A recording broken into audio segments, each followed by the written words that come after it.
کیونکہ ہم نے جس چیز کو سب سے آج لائٹلی لیا ہوا ہے، جو صحابہ نے سب سے زیادہ ان کے نزدیک امپورٹنٹ تھی، وہ قرآن تھا، کہ بس ثواب کی کتاب ہے، کہ قرآن کے اوپر ہم نے غلاف چڑھا دیے، الماری میں رکھ دیا ہے، کیوں؟ یہ بس ثواب حاصل کرنے کے لیے، گھر میں برکت کے لیے۔ اسی طرح قرآن جو ہے، یہ اصل مقصد اس کا ثواب حاصل کرنا نہیں ہے، اصل مقصد ہے اس کا ہدایت۔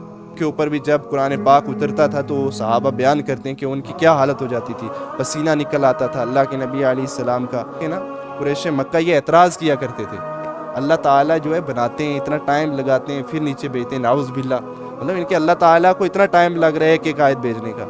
جبرائیل علیہ السلام جو ہے اللہ کے نبی علیہ السلام کے پاس آئے، تو آ کر اللہ کے نبی علیہ السلام سے پوچھا کہ ابھی تو آپ ان کے بیچ ہیں، مطلب ابھی تو آپ ہیں، آپ ان کو بتا رہے ہیں، لیکن آپ چلے جائیں گے، آپ کے بعد اس امت کا کیا ہوگا؟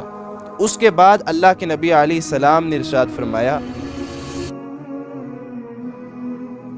بسم اللہ الرحمن الرحیم، ان الحمد للہ نحمده ونستعینه ونستغفره ونؤمن به ونتوکل علیہ ونعوذ باللہ من شرور انفسنا ومن سیئات اعمالنا، من يهده الله فلا مضل له ومن يضلل فلا هادی له، ونشهد أن لا إله إلا الله وحده لا شريك له، ونشهد أن سيدنا ومولانا محمدا عبده ورسوله، فإن خير الحديث كتاب الله، وخير الهدي هدي محمد صلى الله عليه وسلم، وشر الأمور محدثاتها، وكل محدثة بدعة، وكل بدعة ضلالة، وكل ضلالة في النار۔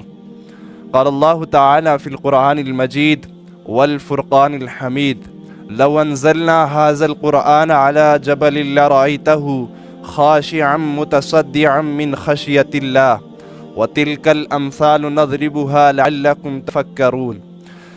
وقال الله تعالى في القرآن المجيد، ويسرنا القرآن للذكر فهل من مدكر۔ وقال النبي صلى الله عليه وسلم، خيركم من تعلم القرآن وعلمه، وقال علیہ الصلاۃ والسلام، بلغوا انی ولو آیا، صدق اللہ العظیم۔ میرے بھائیوں، جیسے آپ کو معلوم ہے کہ ہم نے لاسٹ جو ہمارا سنڈے تھا اس دن بھی سیشن کیا تھا، اور ماشاءاللہ اس میں سیرت اور اس کے ساتھ ساتھ ہمیں اللہ تعالیٰ کا کنسیپٹ جو سمجھایا گیا تھا، تو انشاءاللہ آگے بھی یہ کنٹینیو رہے گا۔ تو آج ہمارا جو سیشن ہے، پہلے تو میں آپ کو تھوڑا سا انٹروڈکشن دینا چاہتا ہوں قرآن پاک کے اوپر، کیونکہ ہم نے جس چیز کو سب سے آج لائٹلی لیا ہوا ہے، جو صحابہ نے سب سے زیادہ ان کے نزدیک امپورٹنٹ تھی، وہ قرآن تھا، کہ قرآن جو ہے وہی صحابہ کا ذریعہ تھا دعوت کا، اسی کے ذریعے ایک دوسرے کو سکھاتے تھے، لیکن آج اس کے الٹ ہو گیا ہے۔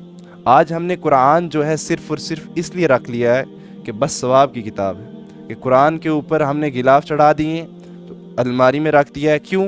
یہ بس ثواب حاصل کرنے کے لیے، گھر میں برکت کے لیے، لیکن ایسا نہیں ہے۔ یہ تو ایک دعوت کا ذریعہ تھا، یہ ایک انسٹرومنٹ تھا۔ میں اس کی ایگزامپل ایسے آپ کو دیتا ہوں، جیسے ہم میڈیکل کالج میں، تو ہمارا فرسٹ ایئر کا ایک سبجیکٹ ہوتا ہے اناٹمی۔ تو اناٹمی میں کیا ہوتا ہے، مینول آف ڈائسیکشن ہمیں دیتے ہیں، پہلے ایک ڈائسیکٹر ہوتا ہے، اس میں یہ ہمیں گائیڈ لائن دی جاتی ہیں کہ اس کے ذریعے آپ کو کس طرح سے پروسیجر آگے کرنا ہے۔ مطلب اگر آپ کو کہیں پہ کٹ لگانا ہے باڈی کو، تو وہ بتائیں گے آپ کو کہ کہاں کہاں سے آپ نے باڈی کو کٹ لگانا ہے، کہاں سے فیشیا کاٹنی ہے آپ نے، کہاں پر آپ کو جو ہے نروز کا خیال رکھنا ہے، آرٹریز کا رکھنا ہے، تو یہ سب چیزیں وہ بتاتی ہے، اس کے اوپر ہم چلتے ہیں۔ تو اسی طرح یہ قرآن جو ہے مینول آف کیا تھا، دعویٰ، کہ اس کے ذریعے آپ کو دعوت کا کام کرنا ہے، کہ یہ آپ کو بتائے گا کہ دعوت کس طرح سے شروع کرنی ہے، کس سٹیج تھے نبی علیہ السلام گزرے تھے، اور نبی علیہ السلام نے جو ہے کس طرح سے دعوت اتنی پیک پہ پہنچائی تھی، وہ ہمیں جاننا تھا اس قرآن کے ذریعے۔ لیکن ہم نے قرآن کو صرف اور صرف آج ایک ثواب کی کتاب سمجھ کے رکھ لیا۔ میں اس کی ایک اور ایگزامپل آپ کو دیتا ہوں۔ دیکھیں، آپ نماز پڑھتے ہیں، آپ کو اگر کوئی نماز پوچھے کہ عامر آپ نماز کیوں پڑھتے ہیں، تو آپ بولیں گے میں اس لیے نماز پڑھتا ہوں کہ ایکسرسائز ہو جاتی ہے۔ تو وہ تو ہے، لیکن اصل مقصد نماز کا ایکسرسائز نہیں ہے، اصل مقصد یہ ہے کہ اللہ کی رضا حاصل ہو، کہ اللہ کا حکم ہے۔ اسی طرح قرآن جو ہے، یہ اصل مقصد اس کا ثواب حاصل کرنا نہیں ہے، اصل مقصد ہے اس کا ہدایت۔ قرآن پاک میں جو اللہ تعالیٰ شروع میں ہمیں بتاتے ہیں، ذالک الکتاب لا ریب فیہ ھدی للمتقین، ہدایت ہے، اس کے بعد یہ جو ہے ایک یاد دہانی ہے، اصل مقصد اس کا ہدایت تھا۔ لیکن ہم نے اس کو کیا سمجھ لیا، جیسے نماز کا اگر کوئی کہے گا کہ میری ایکسرسائز ہے، اسی طرح یہ بیوقوفیت ہے کہ ہم صرف اور صرف وہ احادیثیں پڑھیں جن میں اللہ کے نبی علیہ السلام نے ہمیں یہ بتایا ہے کہ آپ قرآن پاک کی سورہ فاتحہ پڑھیں گے، آپ کو اتنا ثواب ملے گا. بھائی وہ ملے گا، لیکن انسان مقصد کی طرف جاتا ہے. ہمارا مقصد جو ہے وہ ہدایت حاصل کرنا ہے. اور ہم کب تک، جب تک اس کو پڑھیں گے نہیں، جب تک اس کے اوپر غور و فکر نہیں کریں گے، تب تک ہم اس سے ہدایت حاصل کر ہی نہیں سکتے. میں نے آپ کے سامنے جو شروع میں ایک آیت پڑھی ہے، لو انزلنا ھذا القرآن والی، لاسٹ میں ہے لعلکم تفکرون. حافظ صاحب بیٹھے تو تفکرون اس کا مطلب کیا ہے؟ تفکر کرنا، غور و فکر کرنا.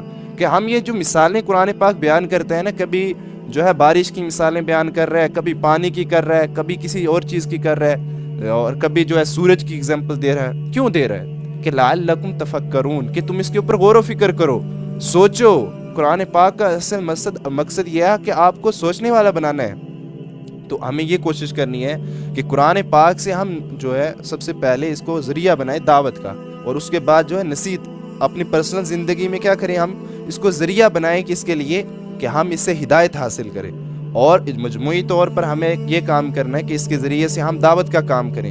جس طرح نبی علیہ السلام نے اس قرآن کے ذریعے دعوت کا کام کیا ہے، ہم بھی اس کو ایک انسٹرومنٹ بنائیں دعوت کے کام کرنے کا.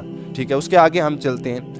قرآن اللہ کے نبی علیہ السلام کی ایک حدیث جو ہے میں سنا کے آگے اپنی بات لے کر چلوں گا. ہمارے لیے سب کے لیے جو نوجوان ہیں ان کے لیے بھی یہ بہت ضروری ہے کہ اللہ کے نبی علیہ السلام نے وہاں پر کہا کہ صحابہ کو وہ بتا رہے تھے، فرشتہ جبرائیل علیہ السلام جو ہے اللہ کے نبی علیہ السلام کے پاس آئے تو آ کر اللہ کے نبی علیہ السلام سے پوچھا کہ ابھی تو آپ ان کے بیچ ہیں، مطلب ابھی تو آپ ہیں، آپ ان کو بتا رہے ہیں، لیکن آپ چلے جائیں گے، آپ کے بعد اس امت کا کیا ہوگا؟ اس کے بعد اللہ کے نبی علیہ السلام نے ارشاد فرمایا، یہ حدیث پڑھی، بہت لمبی حدیث ہے، میں نے کچھ پوائنٹ لیے ہیں اس میں سے.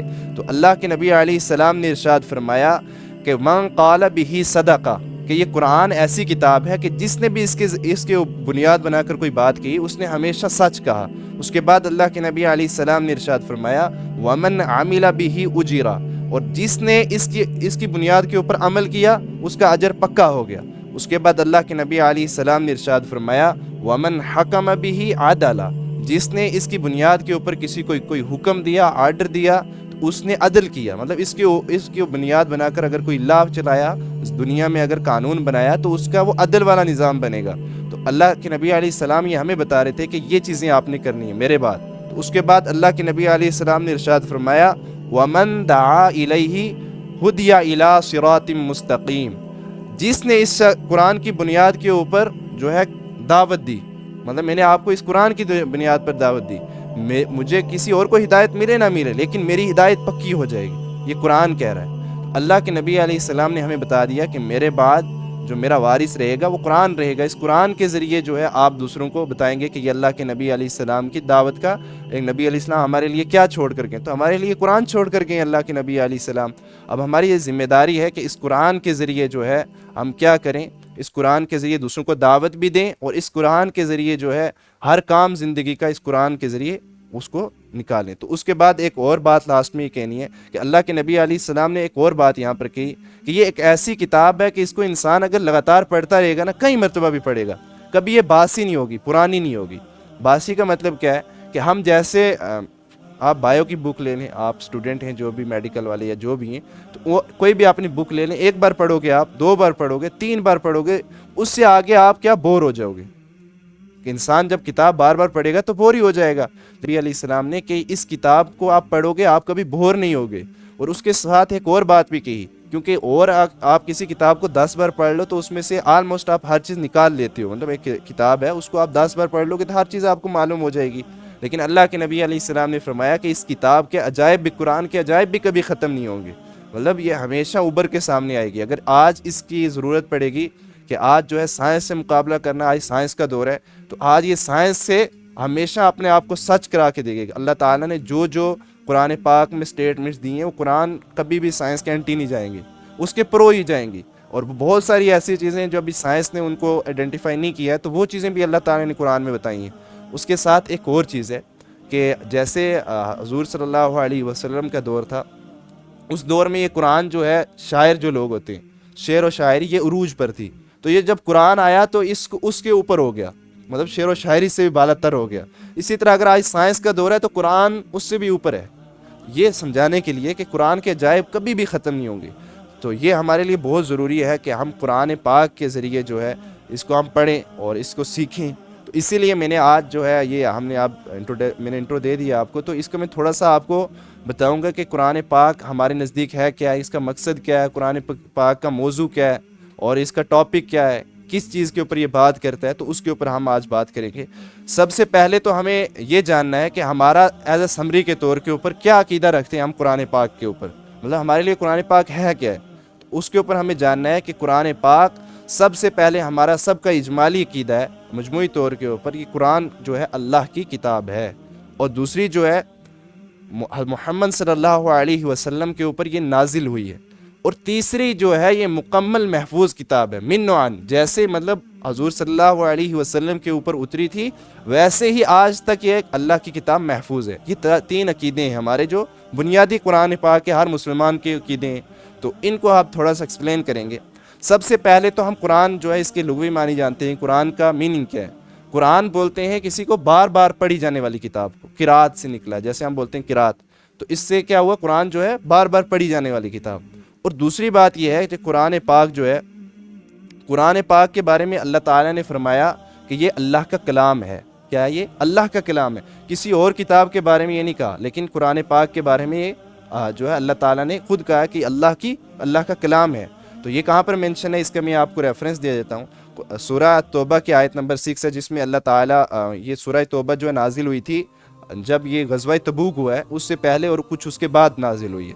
جب قیدی حضور صلی اللہ علیہ وسلم نے, جب انہوں نے موقع دے دیا تھا نا اللہ تعالیٰ نے کہ اب آپ کے پاس کچھ وقت ہے, یا تو آپ اسلام ایکسیپٹ کر لو یا تو یہاں سے نکل جاؤ, اور اس کو مطلب یہاں سے ہمارا جو ہے, ہم جس کو بولیں گے حجاز والا ایریا, اس کو ہم چھوڑ دو اس کو. تو وہاں پر یہ آیت نازل ہوئی تھی کہ اللہ کے نبی علیہ السلام کو کہا گیا تھا ان کو جو بولو کہ کچھ موقع ان کو دے دو کہ یہ اللہ کا کلام سنیں, یہ اللہ کا کلام سنیں. تو وہ یہ آیت ہے. اس کے بعد جو ہے قرآن جو کلام ہے, کلام جو ہے متکلم کی صفت ہوتی ہے, مطلب جو بات کر رہا ہوتا ہے اس کی ایک صفت ہوتی ہے جو کلام ہے. تو یہ بھی اللہ تعالیٰ کی صفت ہے, تو یہ بھی اس کی بھی تاثیر وہی ہوگی جو اللہ کی ذات کی ہوگی. تو اس کے اوپر میں نے ایک آیت آپ کے سامنے تلاوت کی, لو انزلنا ھذا القرآن علی جبل لرأیتہ خاشعا متصدعا من خشیۃ اللہ. مطلب اللہ تعالیٰ کہتے ہیں کہ اگر اس کلام کو, اس قرآن پاک کو ہم نے پہاڑوں کے اوپر اتار دیا ہوتا تو وہ بھی خشیت الہی سے ریزہ ریزہ ہو جاتے. تو اس کا ہمیں کہاں ثبوت ملتا ہے؟ القرآن یفسرہ بعضہ بعضا, کہ قرآن پاک تفسیر کرتا ہے اور اس کو تھوڑا ایکسپلین کرتا ہے کچھ حصے کو, کچھ حصہ جو ہے دوسرے حصے کو. تو اس کی تفسیر ہمیں کہاں ملتی ہے؟ سورہ اعراف میں 143 نمبر آیت ہے سورہ اعراف کی. اللہ تعالیٰ فرماتے ہیں کہ جب حضرت موسیٰ علیہ السلام طور پر گئے, آپ سب کو معلوم کہ اللہ کے حضرت موسیٰ علیہ السلام کو جب اللہ تعالیٰ نے وہاں پر بلایا 30 دن کے لیے, بعد میں 10 اور ایڈ ہو گئے تھے 40 دن کے لیے. تو وہاں پر کیا ہوا کہ حضرت موسیٰ علیہ السلام اللہ تعالیٰ سے ہم کلام ہو رہے ہیں, تو اب محبت اور بڑھتی جا رہی ہے. تو حضرت موسیٰ علیہ السلام نے محبت میں آ کر بہت ہی اللہ تعالیٰ سے ریکویسٹیں کی کہ اللہ مجھے اپنا دیدار کروا دے, کہ اب اتنا کلام ہو گیا, اتنی میں نے آپ سے باتیں کر لی, اب اپنا دیدار بھی کرا دو. تو اللہ تعالیٰ نے وہاں پر کہا کہ آپ مجھے برداشت نہیں کر پاؤ گے میری ذات کو, تو آپ نہیں دیکھ پاؤ گے. تو حضرت موسیٰ علیہ السلام نے جب اڑ گئے اپنی بات پہ, تو اللہ تعالیٰ نے وہاں پر کہا کہ اگر آپ اس پہاڑ کے اوپر نظر جماؤ, اگر میں اپنا نور ڈالوں گا, اگر آپ اس کا مشاہدہ کر گئے تو آپ میری ذات کو بھی دیکھ سکتے ہو. تو اس وقت حضرت موسیٰ علیہ السلام جو انڈائریکٹ تجلی حضرت موسیٰ پہ پڑی تھی, جب پہاڑوں پر پڑی وہ ریزہ ریزہ ہو گئے, تو اس کی وجہ سے حضرت موسیٰ علیہ السلام گر گئے, بے ہوش ہو گئے. تو یہی اللہ تعالیٰ نے سمجھایا کہ جب پہاڑ ریزہ ریزہ ہو گئے, اس کا مطلب یہ ہے کہ پہاڑ بھی اس کی صلاحیت نہیں رکھتے تھے کہ اس کا بوجھ اٹھا سکے قرآن کی. تو یہ اللہ کے نبی علیہ السلام نے جو ہے ہمارے ان کے اوپر بھی جب قرآن پاک اترتا تھا تو صحابہ بیان کرتے ہیں کہ ان کی کیا حالت ہو جاتی تھی, پسینہ نکل آتا تھا اللہ کے نبی علیہ السلام کا. تو یہ ہے کہ اللہ کے نبی علیہ السلام, عام انسان اس کو برداشت نہیں کر پاتا. تو اس لیے اللہ کے نبی علیہ السلام کا اس لحاظ سے بھی مقام بہت بلند ہے کہ اللہ کا کلام جو ہے حضور صلی اللہ علیہ وسلم پر اترا ہے. تو دوسری بات جو ہے, اس کے بعد میں ایک اور چیز آپ کو سمجھانا چاہتا ہوں یہاں پر کہ قرآن کے بارے میں آپ کو یہ معلوم ہونا چاہیے, جیسے عام کتابیں جیسے انجیل ہوگی, بائبل جسے آج بولتے ہیں ہم, تو پوری Bible old testament, new testament, حضرت موسیٰ پہ جو نازل ہوئی توریت اور حضرت عیسیٰ پہ انجیل. تو حضرت موسیٰ اور حضرت عیسیٰ کی جو کتابیں ہیں وہ اس طرح نہیں اتری ہیں کہ حضور فرشتہ آ رہا ہے لے کر تو ایک بار دفعتاً, مطلب جس کو ہم آہستہ آہستہ بولیں گے, اس طرح نہیں ہوئی ہے. دفعتاً مطلب ایک ہی بار اتری ہیں کتابیں کہ حضرت موسیٰ علیہ السلام گئے, تختیاں تھیں کس کی؟ پتھروں کی تختیاں تھیں، اس کے اوپر لکھی ہوئی کتاب مل گئی۔ اسی طرح حضرت عیسیٰ علیہ السلام بھی، لیکن حضور صلی اللہ علیہ وسلم کے اوپر جو یہ قرآن جو ہے یہ آہستہ آہستہ آہستہ فرشتہ لے کر آتا تھا، حضرت جبرائیل علیہ السلام، اس طرح اترا ہے یہ قرآن، یہ بھی آپ کو معلوم ہونا چاہیے۔ اس کے بعد جو ہے اللہ تعالیٰ نے اس کو جو ہے قول رسول بھی کہا ہے اور قول جبریل بھی کہا ہے، جو اللہ کا کلام ہے اس کو قول جبریل بھی کہا ہے اور قول کلام بھی کہا ہے۔ کیوں کہا ہے؟ کیونکہ جب حضور صلی اللہ فرشتہ جو ہے اللہ تعالیٰ سے لے کر آئے گا حضرت جبرائیل علیہ السلام، تو اس وقت قول کس کا ہوا؟ حضرت جبریل کا ہوا۔ پھر جب حضور صلی اللہ علیہ وسلم کی زبان مبارک سے ادا ہوگا تو یہ قول کس کا ہو جائے گا؟ یہ جو ہے حضور صلی اللہ علیہ وسلم کا ہو جائے گا۔ اس کا جو ہے ریفرنس جو ہے یہ سورہ تکویر آیت نمبر 19 سے لے کے 24 میں اللہ تعالیٰ نے دی ہے کہ یہ جو ہے قول رسول کریم، حافظ صاحب، تو اللہ تعالیٰ نے کہا یہ ایک کریم ذات جو ہے، بلند ذات جو ہے اس کا کلام ہے۔ کس کو کہا ہے؟ فرشتے کو، حضرت جبرائیل علیہ السلام کو، جو بلند مرتبہ رکھتا ہے، مقام رکھتا ہے اللہ کے ہاں، مطلب اس کا بلند مرتبہ ہے فرشتوں میں۔ اس کے بعد حضور صلی اللہ علیہ وسلم کے بارے میں بھی یہی کہا، تو یہ ہے الحاقہ جو آیت سورہ ہے اس کی 40 سے 42 آیت نمبر ہے، اس میں یہ اللہ کے نبی علیہ السلام کی طرف اشارہ کیا قرآن نے۔ تو اس سے ہمیں یہ بھی معلوم ہوا کہ یہ جو ہے جب اللہ تعالیٰ کا کلام جب ہوا کہ اللہ تعالیٰ نے فرشتے تک ٹرانسفر کیا، جب حضرت جبریل سے یہ ادا ہوا تو قول جبریل بن گیا، اور جب یہ حضور صلی اللہ علیہ وسلم کی زبان سے ادا ہوا تو یہ قول رسول بن گیا۔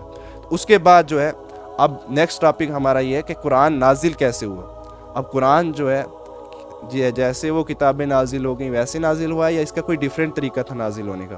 تو اس کے اوپر بھی قرآن جو قریش ہے نا، قریش مکہ یہ اعتراض کیا کرتے تھے کہ آپ جو ہے قرآن ایک بار کیوں نہیں اتار دیتے؟ کیا آپ کے اللہ تعالیٰ کو مطلب وہ ایک طنز کیا کرتے، اس طرح نہیں بولتے تھے کہ ایک دفعہ آ جائے ہم جان لیں کہ بہت اچھی کتاب ہے، مطلب وہ بولتے تھے کہ قرآن پاک ایک دم کیوں نہیں اتر رہا ہے کہ ہم دیکھ لیں کہ یہ کتاب ہے۔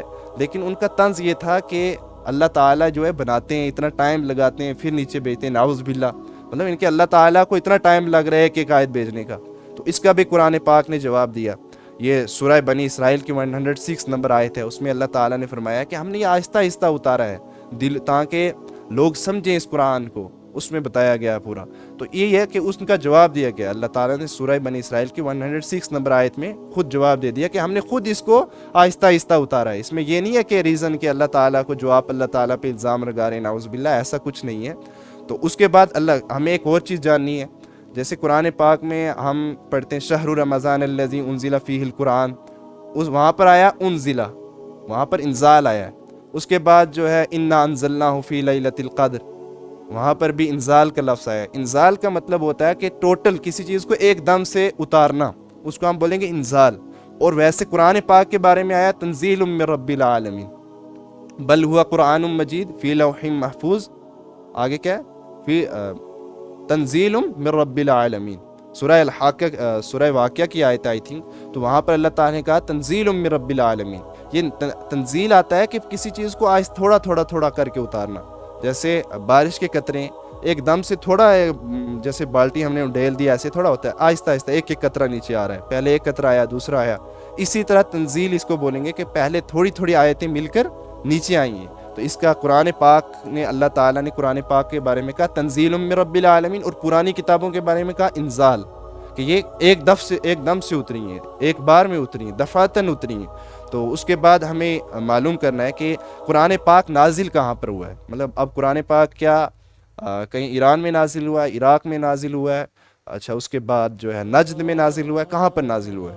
تو اس کے بارے میں ہمیں یہ معلوم ہونا چاہیے کہ یہ جو ہے حجاز کے علاقے میں نازل ہوا ہے۔ تو یہ حجاز کا ایک پوری باؤنڈریز ہے، اس کے بیچ میں اوپر سے نیچے تک باؤنڈریز ہیں، تو وہاں پر یہ پورا نازل ہوا۔ اس کے باہر اللہ کے نبی علیہ السلام پر کوئی سوائے 2 آیتوں کے، مطلب جو سورہ بقرہ کی آخری 2 آیات ہیں، یہ اللہ تعالیٰ نے اللہ کے نبی علیہ السلام کو معراج پہ دی تھی۔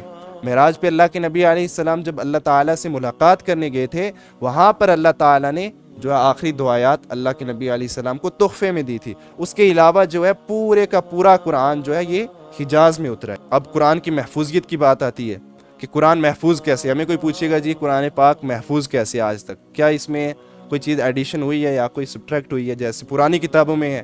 ایسا کچھ نہیں ہے۔ اس کے بارے میں ہمیں یہ ہمارا جو ہے عقیدہ ہے کہ قرآن پاک بالمفہوم نہیں باللفظ، بالمفہوم ہو گیا کہ ایز ہم جیسے پرانی بائبل کی کتاب میں دیکھتے ہیں، اس میں اولڈ ٹیسٹیمنٹ یا نیو ٹیسٹیمنٹ، اس میں کیا ہوا تھا، جب بخت نصر کا حملہ ہوا تو ان کی کتابیں جو ہے سب کچھ ان کا علم ختم کر دیا توریت کا.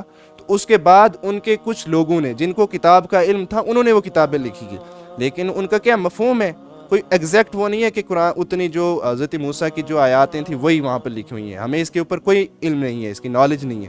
لیکن قرآن پاک ایسی کتاب ہے جو بالمفہوم نہیں ہے بلکہ باللفظ جیسے اترا ہے ویسے ہی قرآن پاک آج تک محفوظ ہے.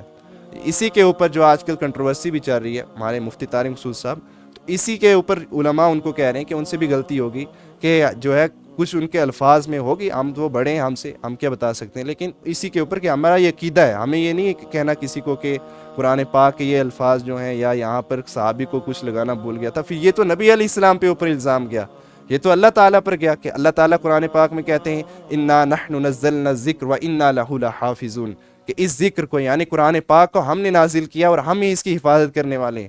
تو اس کا مطلب یہ ہوا کہ اللہ تعالیٰ نے تو اللہ تعالیٰ اپنی بات میں سچے نہیں نکلے، نعوذ باللہ. تو یہ اللہ تعالیٰ نے اس قرآن کی گارنٹی لی ہے. اس کو ہم ایک اور طریقے سے دیکھتے ہیں کہ جب ہلاکو خان جس کو جو اس وقت تھے، جب سب چیزیں مسلمانوں کی برباد کر دی گئی، بغداد میں اتنی بڑی بڑی لائبریریاں تھیں ان کو جو ہے جلا دیا گیا، دریا میں بہا دیا گیا. تو جب قرآن پاک وہاں پر محفوظ رہا، اس دور میں اتنے خطرات آئے اسلام کے اوپر اور جو ہے پوری لائبریریاں جلا دی گئیں، بعد میں جو ہے ان کے نسخے مصحف نکل آئے. تو یہ کیسے ہو سکتا ہے کہ آج تک قرآن پاک محفوظ نہ؟ اس دور میں وہ قرآن پاک آج بھی جو ہے بڑی لائبریریاں میں، لائبریری جو ہیں ان میں محفوظ ہے. وہ قرآن پاک پہ جو وہ صحیفے تھے قرآن پاک کے، وہ آج بھی اس دور کے محفوظ ہیں. تو اس کے اوپر ہمارا اجمالی عقیدہ ہر ایک کا کہ قرآن پاک اللہ تعالیٰ نے اس کی ذمہ داری لی ہے کہ قیامت تک اللہ تعالیٰ اس کو باللفظ محفوظ رکھیں گے اور اس میں کوئی بھی تبدیلی نہیں ہو سکتی جیسے پرانی کتابوں میں ہو گئی تھی. اس کے بعد جو ہے ہم ایک اور چیز ہمیں جاننی ہے کہ قرآن پاک کی جو ہمارے پاس یہ کاپی ہے نا قرآن پاک کی، یہ جو ہے اصل کاپی نہیں ہے. اصل جو قرآن ہے وہ لوح محفوظ میں ہے. قرآن پاک میں اللہ تعالیٰ فرماتے ہیں بل ہوا قرآن مجید فی لوح محفوظ. جو یہ قرآن پاک جو ہے یہ اللہ کی طرف سے ہے اور یہ کہاں پر ہے؟ لوح محفوظ میں ہے. اور آگے اللہ تعالیٰ یہ کافی آیات بھی ہیں جس میں اللہ تعالیٰ کہتے ہیں کہ وہاں پر صرف وہی لوگ پہنچ سکتے ہیں جو بڑے پاکیزہ ہیں، یعنی فرشتے. حضرت جبرائیل کا کہا گیا ہے. تو ہمیں یہ جاننا چاہیے کہ قرآن پاک جو ہے اصل فارم میں کہاں پر ہے؟ لوح محفوظ میں ہے. تو جو ہمارے پاس ہے یہ ایک اتھینٹک کاپی ہے قرآن پاک کی، اتھینٹک کاپی ہے ہمارے پاس. اصل قرآن لوح محفوظ میں ہے. اس کے بعد جو ہے اللہ تعالیٰ نے اس کتاب کو جو ہے ام الکتاب، جو بڑی کتاب ہے، ماں ہے کتابوں کی، جس میں سب کتابیں وہاں پر لوح محفوظ میں، اس سے اتارا ہے اس قرآن کو. یہ بھی اللہ تعالیٰ ہمیں بتاتے ہیں. اس کے بعد جو ہے ہمیں ایک اور چیز جاننی ہے کہ قرآن پاک کی، ہم نبی علیہ السلام کی جو نبوت ہے اس کی کوئی دلیل ہے ہمارے پاس؟ دعوی نبوت، ہر نبی کا دعوی نبوت ہوتا ہے. جب حضرت موسیٰ علیہ السلام آئے تو حضرت موسیٰ علیہ السلام نے کیا کہا کہ میں نبی ہوں. تو اس کا دعویٰ کیا پیش کیا؟ 2 معجزے دیے. پہلا معجزہ کہ وہ اپنی لاٹھی کو جو ہے زمین پہ ڈالتے تو وہ عصا بن جاتا، اور دوسرا جو ہے ان کا معجزہ یہ تھا کہ جب وہ اپنا ہاتھ جو ہے بغل میں رکھتے تو وہ چمکنے لگتا. آپ نے سب کو معلوم ہے. تو یہ 2 نبی کے معجزے تھے اللہ حضرت موسیٰ کے. حضرت عیسیٰ آئے تو حضرت عیسیٰ علیہ السلام اندھوں کو جو ہے، جو اندھے ہو جاتے تھے، بلائنڈ ہو جاتے تھے، ان کو جو ہے آنکھیں عطا کر دیتے تھے، ہاتھ لگاتے تھے، اور جو ہے پرندوں میں جانیں ڈال کے ان کو اڑا دیتے تھے.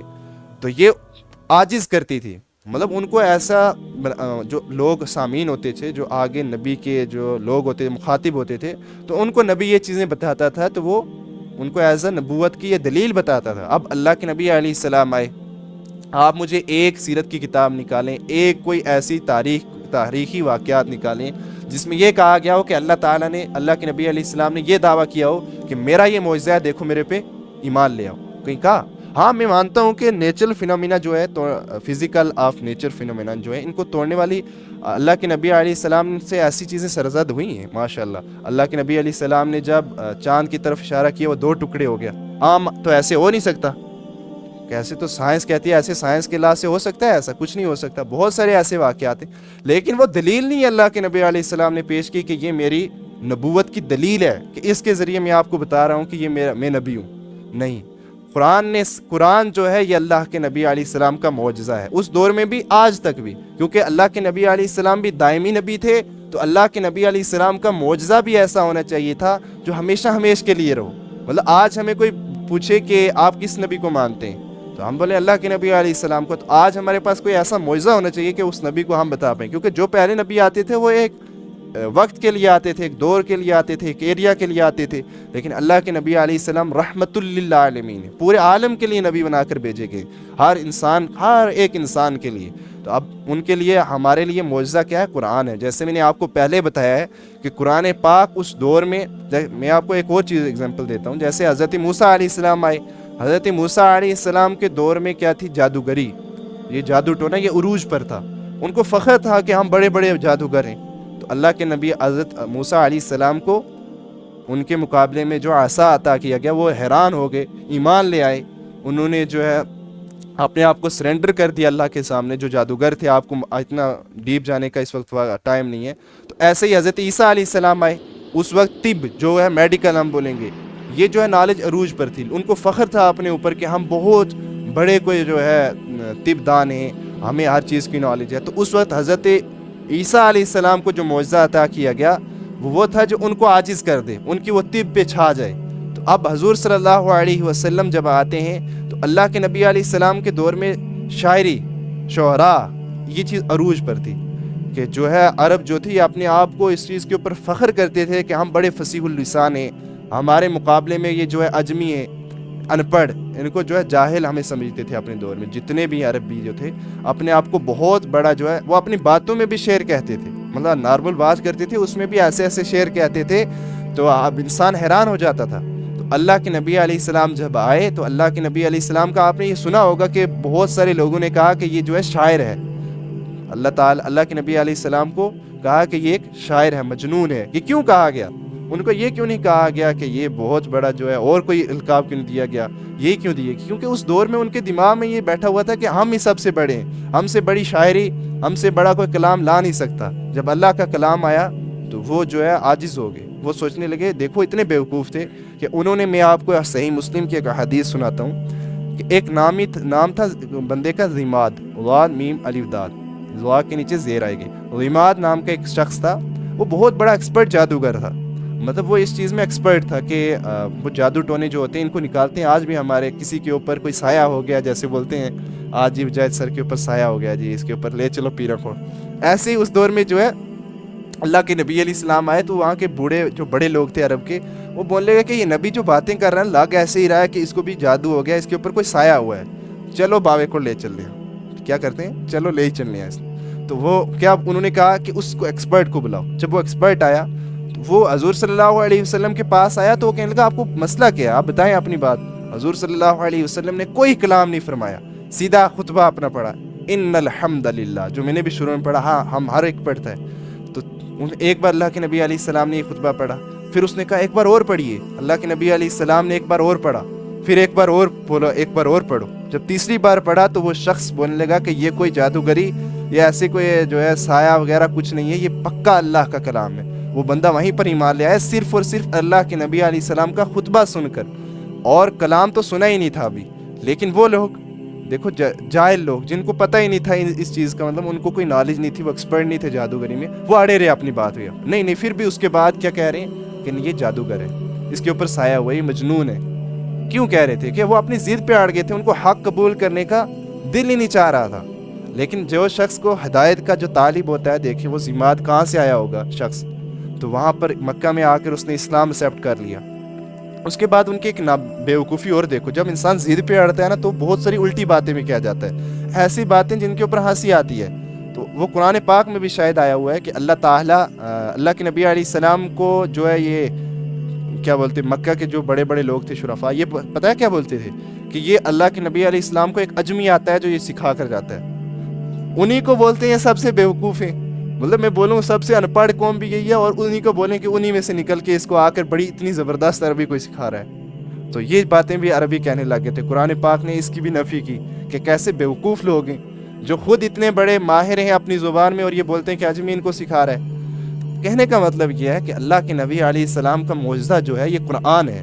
اللہ کے آج بھی ہم دیکھتے ہیں میں کتنی ساری ہم نے ایک سیریز بھی یہاں پر شروع کی تھی کہ قرآن پاک میں جب میں نے پڑھا بہت ساری چیزیں جو سائنس اور جو ہے قرآن بالکل جو ہے قرآن کی اسٹیٹمنٹ کے اوپر فٹ بیٹھتی ہیں آج کی جیسے پہلے زمانے پہلے 1500 کچھ تک یہ رہا ہے ایک نظریہ کہ یہ جو ہے سب کوئی زمین جو ہے ساکن ہے, مطلب یہ کوئی گھوم نہیں رہی ہے آپس میں ایکسس اپنے ایکسس پہ بھی. تو قرآن پاک نے اس کی بھی نفی کر دی تھی, کل فلک یسبحون, ہر چیز اپنے گرد چکر لگا رہی ہے, اپنے گرد بھی لگا رہی ہے اور دوسرے کے گرد بھی لگا رہی ہے, فلوٹنگ بھی کر رہی ہے اور ساتھ ساتھ میں گھوم بھی رہی ہے. قرآن پاک نے کب سے نفی کر دی تھی سائنس کے ہر ایک چیز کی. لیکن مسئلہ یہ ہے کہ جب قرآن ہم سائنس کی کتاب اس کو اس لیے نہیں بول سکتے کہ اللہ تعالیٰ نے جو ہمارے قرآن پاک میں اپنی نشانیاں بتائی ہیں, یہ تو وقت کے ساتھ جب سائنس گرو کرے گی وہاں تک پہنچے گی. ابھی تو ہمارا دماغ وہاں تک پہنچے نہیں, ایولیوشن ہو رہا ہے دماغ میں, ایسے ہم گرو کر رہے ہیں, تو جب وہاں پر پہنچیں گے تو وہ علم اسٹیبلش ہوگا. اس لیے یہ کہنے کا مطلب یہ ہے کہ قرآن پاک کی ہر بات, ہر سٹیٹمنٹ جو ہے اپنے ہاں سائنس کے لحاظ سے بھی حق ہے, سچ ہے, اور ایسے بھی ہم جو بھی اللہ تعالیٰ نے اللہ کے نبی علیہ السلام نے ہم کو بتایا ہے وہ حق اور سچ ہے. اس کے بعد دوسری بات یہ ہے, ہمیں یہ جاننا ہے کہ قرآن پاک کی لینگویج کیا ہے. تو اس بارے میں ہمیں معلوم ہونا چاہیے قرآن پاک کی جو لینگویج ہے, یہ جو عربی جو ورڈ یوز ہوتا ہے نا قرآن پاک میں, اب قرآن پاک کا مطالعہ کریں گے بہت ساری جگہ, سورہ توبہ میں آپ پڑھیں گے, بہت ساری جگہ پڑھیں گے کہ عربی آیا, ایک عربی آیا اللہ کے نبی علیہ السلام کے پاس, اس نے آ کر یہ کہا. وہ عربی کون تھے؟ وہ تھے جو ہم بولتے ہیں پینڈو لوگ, جو گاؤں میں رہنے والے ہوتے ہیں, مطلب گرائی لوگ, ان کو ہم بولیں گے کہ یہ عربی بولیں گے ان کو. تو قرآن پاک جو ہے ان کی آپ بہت ایک چیز نوٹ کرنا, جو لوگ گاؤں میں رہتے ہیں ان کی اگر کوئی پارٹیکل لینگویج ہے, جیسے ہماری پنجابی ہوگی, پہاڑی ہوگی, گوجری ہوگی, آپ گاؤں میں جائیں گے تو ان کی لینگویج زیادہ بالمقابل جو ہے سٹی والے لوگوں سے اچھی ہوگی, ان میں ملاوٹ نہیں ہوئی ہوگی. جیسے ہم دیکھتے ہیں کہ پونچھ میں جو سٹی میں رہتے ہیں, میں جموں میں نوٹس کر رہا تھا کہ وہاں پر ایک ہمارے ساتھی ہیں وہ گجر ہیں, تو ان کی لینگویج کچھ بالکل الٹ گئی ہے, مطلب وہ سٹی والی لینگویج الگ ہو گئی ہے, تو گاؤں والی لینگویج پیور ہوتی ہے. آپ جیسے گاؤں میں جائیں گے تو وہ بالکل پیور آپ کو ملے گی. ایسے ہی آپ جو ہے پنجاب میں پنجابی جو گاؤں ہوتے ہیں, مطلب ان میں جاؤ گے تو ان کی لینگویج الگ ہوگی. جو عام پنجابی ہوتے ہیں وہ اردو بھی بیچ میں ملا رہے ہوتے ہیں. تو کہنے کا مطلب یہ ہے کہ عربی جو ہے بالکل جو ہے پیور جو عربی ہے اس میں نازل ہوئی ہے. جو حجاز کے جو بادی نشین تھے ان کی زبان میں جو ہے یہ قرآن پاک نازل ہوا ہے. اور قرآن پاک میں ایک اور چیز بھی ہے کہ قرآن پاک جو ہے یہ ہم یہ کہیں گے کہ ایک سٹیٹمنٹ میں دینے لگا ہوں کہ قرآن پاک جو ہے یہ معراج ہے فصاحت و بلاغت کی عربی کی. قرآن پاک نے عروج پہ گئی ہے, مطلب جو زبان تھی اس کو عروج تک پہنچایا ہے. آج بھی جو ہے دنیا میں بہت سارے جو ہمارے جو بولتے ہیں ہم ان کو عیسائی اور یہودی جو عربی ہیں, مطلب جو پہلے سے عربی ہیں, نسلاً عربی ہیں, ان کے ہاں جو ادب کی مطلب ادب کی بک پڑھائی جاتی ہے, جیسے ہم بولیں گے کہ بیسک جو ہے سیکھنے کے لیے, عربی سیکھنے کے لیے, آج وہ قرآن پاک کو پڑھتے ہیں آج بھی. اور یہ قرآن پوری دنیا نے ایکسیپٹ کیا ہے کہ جو کتاب جو چیز محمد اپنی امت کو دے کر گئے تھے, یہ سب پوری دنیا ایکسیپٹ کرتی ہے کہ جو چیز محمد اپنی امت کو دے کر گئے تھے, وہ چاہے وہ یہ نہیں مانتے ہیں کہ اللہ کی کتاب تھی, جو بھی وہ مانے, لیکن وہ یہ مانتے ہیں کہ وہ آج تک ویسے ہی محفوظ ہے اور اس کی جو ہے لینگویج جو ہے ویسے ہی آج تک ہے. اس لیے جو ہے آج تک کوئی ہر ایک لینگویج, جیسے اردو جو ہے دکن سے شروع ہوئی, جو دکنی اردو ہوگی, تو آج کی اردو میں بڑا فرق ہے. آپ لکھنؤ میں چلے جائیں, یو پی میں جائیں, میں گیا ہوا تھا, ان کے میرے مطلب بات نہیں ہم کر سکتے ہیں یہاں کہ ان کے ایسے ایسے ورڈز ہوتے ہیں جو ہمیں سمجھ ہی نہیں آئیں گے, وہ پیور اردو بولتے ہیں. لیکن ہمارے یہاں مکس ہو گئی اردو. عربی میں ایسا نہیں ہوا ہے, عربی کی پوری حفاظت ہوئی ہے کہ ہم یہ نہیں کہہ سکتے جو اس وقت عربی تھی وہ آج نہیں رہی ہے, کیونکہ آج بھی جو ہے آپ گاؤں میں جائیں گے عرب کے, وہاں پر بھی یہ قرآن والی عربی, یہ پیور عربی جو ہے بولی جا رہی ہے گاؤں میں. تو اس لیے قرآن پاک کی اللہ تعالیٰ نے اس لحاظ سے بھی حفاظت فرمائی ہے. اس کے بعد جو ہے قرآن میں ایک ڈیوائن میوزک بھی ہے. جب آپ قرآن پاک پڑھتے ہیں تو قرآن پاک اگر ایسے آپ عربی پڑھیں گے, کوئی عربی کی مطلب عربی کی لے لیں گے, تحریر لیں گے, اس کو آپ پڑھیں گے تو وہ طرز نہیں بنے گی. لیکن جیسے ہی آپ قرآن پاک پڑھیں گے تو ایک وہ طرز بن جاتی ہے. تو یہ اللہ تعالیٰ نے نیچرلی ایک ڈیوائن میوزک رکھا ہے اس کے اندر.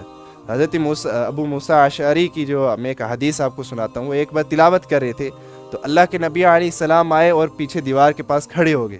تو اللہ کے نبی علیہ السلام سننے لگ گئے. اس وقت ایسے بڑے بڑے گھر کہاں ہوں گے, چھوٹے چھوٹے ان کے مکان تھے, ایک ایک کمرہ تھا, تو آواز تو آتی ہوگی باہر. تو حضور صلی اللہ علیہ وسلم سن رہے تھے. تو اس کے بعد جب حضرت موسیٰ اشعری رضی اللہ تعالیٰ عنہ اللہ کے نبی علیہ السلام کو ملے تو اللہ کے نبی علیہ السلام نے ان کی تعریف کی اور ان کو کہا کہ اللہ تعالیٰ نے آپ کو جو ہے حضرت داؤد علیہ السلام کی جو آپ کو پتہ ہے ان کی آواز جو ہے خوش الحانی ان کی جو ہے وہ تو عروج پہ تھی، تو ان ساز میں سے آپ کو ایک ساز عطا کیا ہے، مطلب ایک آپ کو بھی ان میں سے ایک ایلیمنٹ مل گیا جو ہے خوبصورتی کا، تو یہ بھی تعریف کی۔ تو اسی طرح اللہ کے نبی علیہ السلام اس چیز کو پسند کرتے تھے کہ ہم اچھی آواز میں، اللہ تعالیٰ نے بھی کہا کہ اس کو اچھی طرح سے پڑھو قرآن پاک، اس میں ایک ڈیوائن میوزک بھی ہے۔ اس کے بعد ہمارا جو ہے قرآن کے ہم ایک اور چیز ہمیں جاننی چاہیے کہ قرآن کے اسماء و صفات، مطلب نام کیا ہیں، ایک صفاتی نام ہوتے ہیں، تو وہ کیا کیا ہے قرآن۔ ایک میں آپ کو چیز بتانا چاہتا ہوں کہ ہم یہ چیز کیوں جان رہے ہیں، اس لیے ضروری ہے کہ جب ہم قرآن پڑھیں تو ہم یہ کنفیوز نہ ہو کہ قرآن پاک میں یہ چیزیں کیوں آئی ہیں، مطلب ہم قرآن جب کھولتے ہیں ہم یہ کنفیوز نہ ہو جائیں کہ یہ تو آج کچھ ہمیں سمجھ ہی نہیں آ رہی ہے۔ قرآن کی یہ بھی سمجھنے کے لیے ضروری ہے کہ قرآن پاک جو بہت سارے نام یوز کرتا ہے نا، کبھی قرآن کو کہتا ہے القرآن، الذکر، کبھی کچھ اور کہتا ہے قرآن پاک، بہت سارے نام آئے ہیں۔ تو یہ کیوں کہتے ہیں؟ کیونکہ ایک عربی جو لوگ تھے نا، ان کا ایک ذوق تھا، مطلب ایک شوق تھا، جیسے ہمارے ہاں شوق ہوتا ہے کہ لوگ جو ہے اپنے کوئی چیز بھینس پالتے ہیں یا کوئی جو ہے بکری پالتے ہیں، اس کے ڈیفرنٹ نام رکھتے ہیں، میری بلی، میرے بہت اچھے اچھے پیارے نام رکھتے ہیں، مجھے اس وقت دماغ میں نہیں آ رہے ہیں۔ اسی طرح عربی جو لوگ تھے ان کا یہ ذوق تھا کہ وہ کیا کرتے تھے کہ کوئی بھی جانور ہونا، کوئی بھی ان کا جیسے گھوڑا ہو گیا، اس کے بہت سارے پیار میں نام رکھ دیے۔ تو اللہ تعالیٰ نے اس ذوق کا ان کا خیال رکھا ہے۔ اب جب قرآن آیا تو قرآن کے بھی اللہ تعالیٰ نے بہت سارے نام رکھے ہیں۔ قرآن کتاب آپ پڑھیں گے جب، الکتاب، القرآن، الذکر، بہت سارے ہیں۔ تو ان کا جو ہے ہمارے ایک بہت بڑے عالم گزرے ہیں جلال الدین سیوطی رحمۃ اللہ علیہ، انہوں نے ان کو کاؤنٹ کیا ہے تو یہ 55 نام آئے ہیں قرآن پاک کے، 55 اسماء و صفات ہیں قرآن پاک کے جو قرآن پاک میں درج ہوئے ہیں۔ اس کے بعد جو ہے ہمیں ایک اور چیز جاننی ضروری ہے کہ قرآن کس کیٹیگری میں فال کرتا ہے۔ قرآن جو ہے یہ کیا شعر کی کتاب ہے؟ دیکھیں قرآن پاک جب آپ پڑھتے ہیں الرحمن علم القرآن خلق الانسان علمہ البیان، جب آپ پڑھتے ہیں ایک پوری، وہ جیسے ہم شاعری پڑھ رہے ہوتے ہیں تو ایک شاعری کے اندر لاسٹ میں وہی ورڈ جب ریپیٹ ہوتے ہیں، آپ نے دیکھا ہوگا جب جو شاعر ہوتے ہیں وہ شاعری پڑھتے ہیں تو لاسٹ میں قافیہ آپ بولتے ہیں، شاید قافیہ بولتے ہیں، تو وہ لاسٹ میں ریپیٹ ہو رہے ہوتے ہیں۔ تو قرآن میں بھی آپ بہت ساری جگہ دیکھیں گے یہ ہے، لیکن ہمیں غلط فہمی یہاں سے ہی نہیں کھانی ہے کہ قرآن جو ہے شاعری کی کتاب ہے۔ اس کے بعد جو ہے یہ کیا نثر کی کتاب ہے، لٹریچر کی کتاب ہے؟ ہاں لیکن وہ نہیں جو عام کتاب ہوتی ہے۔ ہمیں یہ جاننا ضروری ہے کہ قرآن پاک لٹریچر کی زبان میں آیا ہے، کہ قرآن پاک جو ہے لٹریچر کی زبان میں بات کرتا ہے، لیکن وہ عام طریقے سے نہیں، جیسے عام آپ کوئی لٹریچر کی بک کھولو گے تو اس میں پہلے ایک سبجیکٹ بنا ہوگا کہ یہ سبجیکٹ یہ ہے، اس کے بعد ایک ٹاپک بنا ہوگا، پھر اس کے سب ٹاپک بنے ہوں گے، تو انسان جو ہے جانتا جائے گا کہ اس میں یہ ہے، اس میں یہ ہے، اس میں یہ ہے۔ ایسے بات نہیں کرتا قرآن پاک۔ آپ جب قرآن پاک کو کھولیں گے تو قرآن پاک جو ہے قصہ آدم و ابلیس ساتھ پر لاتا ہے۔ کون سی کتاب میں ایسے ہے؟ مطلب پہلے بھی آ رہا ہے، بعد میں بھی آ رہا ہے۔ آپ بولو گے ایک بار میں نے پڑھ لیا، بار بار کیوں آ رہا ہے؟ تو اس کا یہ سمجھنا ضروری ہے کہ قرآن پاک یوزول جو ہم کتابیں پڑھتے ہیں اس کی طرح نہیں ہے، لٹریچر کی زبان اس کی ہے لیکن ویسی نہیں ہے، اور شعر بھی نہیں ہے۔ اس کا بھی آپ سورہ یاسین پڑھیں گے تو اس میں اللہ تعالیٰ فرماتے ہیں وما علمناہ الشعر وما ينبغی لہ، یہ شعر نہیں ہے، وہاں پر نفی کر دی اللہ تعالیٰ نے کہ یہ کتاب جو ہے یہ شعر و شاعری کی کتاب نہیں ہے۔ اس کے بعد جو ہے قرآن پاک کا انداز کیا ہے؟ ہر ایک کتاب کا انداز ہوتا ہے۔ کیا قرآن پاک جو ہے صرف مطلب لکھتا ہے جیسے عام ہم بکس پڑھ رہے ہوتے ہیں ویسے طریقے سے لکھتا ہے، یا قرآن پاک جو ہے کوئی سپیچ کر رہا ہوتا ہے، کس طریقے سے ہے؟ تو اس کا ہمیں جاننا ضروری ہے کہ قرآن پاک جو ہے اس کا انداز خطابی ہے، کسی سے خطاب کر رہے ہوتے ہیں۔ جب خطبہ ہوتا ہے یہاں پر تو ہم خطبہ جب عربی میں سن رہے ہوتے ہیں، ہم تو عجمی ہیں، ہمیں اس طریقے سے سمجھ نہیں آتی ہے جی نبی علیہ السلام خطبہ دیا کرتے تھے۔ یا آپ دیکھیں سیاسی لیڈر، ہمارے الیکشن چل رہے تھے تو آپ کسی سیاسی لیڈر کے الیکشن میں جائیں گے، جب وہ سپیچ کرتا ہے ایک خطابی انداز اپنا اپناتا ہے تو وہ کیا کرتا ہے؟ وہ دوسرے کے اوپر تنقید بھی کرتا ہے۔ کیا کرتا ہے؟ دوسرے پہ تنقید بھی کرتا ہے اور ریفرنس نہیں دیتا ہے۔ جب آپ بک پڑھ رہے ہوں گے، کوئی بک کے اوپر کوئی تنقید کرے گا تو اس کا ریفرنس بھی لے کر آئے گا۔ میں اس لیے سمجھا رہا ہوں آپ کو، جب آپ کتاب کھولیں گے قرآن پاک کی تو آپ یہاں پر کنفیوز ہو جائیں گے کہ یہ ہمیں چھوٹے چھوٹے اشارے دے رہا ہے قرآن پاک، یہ کہاں پر ہیں؟ اسی طرح میں آپ کو بتانا چاہتا ہوں کہ قرآن پاک ایک بک کی شکل میں نہیں جیسے عام مصنف لکھتے ہیں۔ قرآن پاک اللہ کا کلام ہے، یہ خطابی انداز میں آیا ہوا ہے، اور قرآن پاک کیا کرتا ہے؟ اشارے دیتا ہے، جیسے دے دے گا آپ نے نوح والوں کا قصہ نہیں سنا، آپ نے ان کا قصہ نہیں سنا، بس اشارے دے کر اپنی بات کو آگے لے کر چلے گا۔ ایسے ہی جو ہے قرآن پاک جب بات کرتا ہے، آپ